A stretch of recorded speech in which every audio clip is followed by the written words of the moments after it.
دیکھیے،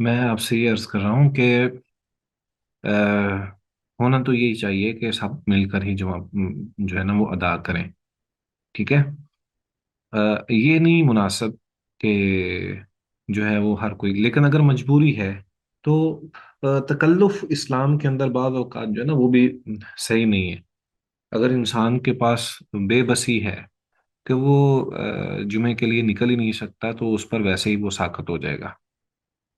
اور دوسری بات یہ بھی ہے کہ اگر کوئی ایسا معاملہ ہے کہ جس میں ضروری ہے کہ جمعہ بھی پڑھنا دل کر رہا ہے جمعہ پڑھنے کے لیے، اور وہ ایسی صورتحال ہے، تو اس میں حتی الوسع لا یکلف اللہ نفسا الا وسعها کے طور پر اگر انسان جو ہے اس کے لیے جس حد تک ممکن ہے وہ سنت کے مطابق ادا کرے، اور جتنے افراد ہیں وہ پڑھ لیں، بس یہی کہا جا سکتا ہے۔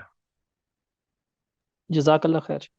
اچھا، میں دوسری بات جو کر رہا تھا، سمر بھائی نے آپ ایک جو سوال کیا تھا اس میں یہ تھا کہ ہم کس حد تک جو ہے وہ ہم نماز جمعہ جو پڑھانا ہے تو وہ کیا چیزوں کو خیال رکھنا ہے، کن چیزوں کا اہتمام ضروری ہے۔ ایک تو یہ کہ جمعہ جو ہے نبی صلی اللہ علیہ وآلہ وسلم کی جتنی ہم نے احادیث پڑھی ہیں اس میں واضح نصیحت زیادہ ہے، خطبہ مسنونہ موجود ہے، ہم نے وہ بھی پڑھا ہوا ہے، اور اس کے ساتھ ساتھ جو طریقہ کار ہے اس میں خطبہ جو ہے وہ بہت زیادہ لمبا نہیں ہے، وہ 20-25 منٹ سے زیادہ نہیں ہے، اور اس سے چھوٹا ہی ہے۔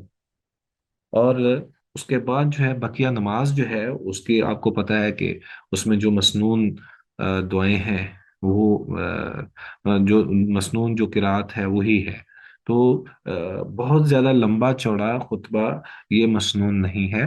اور دوسری چیز جو ہم نے ابھی پڑھی ہے کہ اس میں قرآنی آیات اور احادیث کا ذکر ہونا چاہیے، یہ ایک طریقہ ہے، اس کے علاوہ جو ہے وہ مناسب نہیں ہے کہ انسان جو ہے وہ کوئی ایسی بات امور جو ہے تیسرا ایک یہ بھی اہتمام کرنا چاہیے کہ اگر وہ مقرر نہیں ہے، بعض جگہوں پہ تو خطیب مقرر ہوتا ہے، تو وہ تو جب مقرر ہو تو پھر تو ٹھیک ہے، اور اگر مقرر نہیں ہے، ایسی صورتحال بن گئی ہے، تو پھر اس میں انسان کو یہ خیال رکھنا چاہیے کہ اگر اس سے بڑھ کر کوئی عالم دین ہے تو وہ اس کو جمعہ پڑھانے دے، ٹھیک ہے، وہ خود اس سے احتیاط کرے، ٹھیک ہے جی۔ اور اچھا، میں آپ سے جو سوال کروں، صلاۃ تطوع یا صلاۃ الفض یا تہجد، یہ مختلف نام ہیں، تو ان میں کیا فرق ہوگا؟ اگر ہم آپ سے یہ سوال کر لیں کہ یہ جو صلاۃ التطوعی اور صلاۃ الفض اور صلاۃ التہجدی یا قیام اللیل، ان تمام الفاظ کے اندر کیا فرق ہے؟ صلاۃ اللیل بھی لفظ استعمال ہوتے ہیں، سمر آپ جواب دے دیں،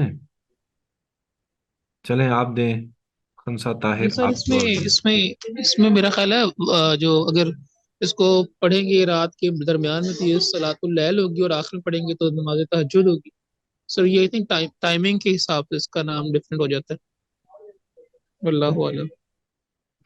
جی خنسا آپ کیا کہنا چاہ رہی ہیں؟ جی ایمن آپ بتائیے۔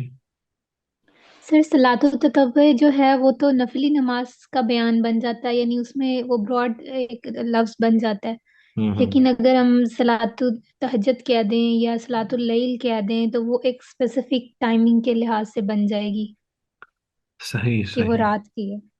اچھا، اور قیام اللیل بھی اسی معنی میں ہی ہے؟ جی سر۔ اچھا، تو صلاۃ الفض یہ کیا ہے؟ فض کا کیا معنی ہے؟ سر کون سی؟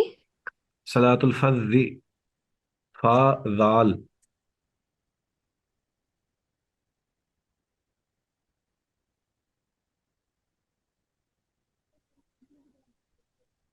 ہاں جی، کوئی جواب دے گا اس کا؟ ہم نے پڑھا ہے یہ لفظ کہ نہیں؟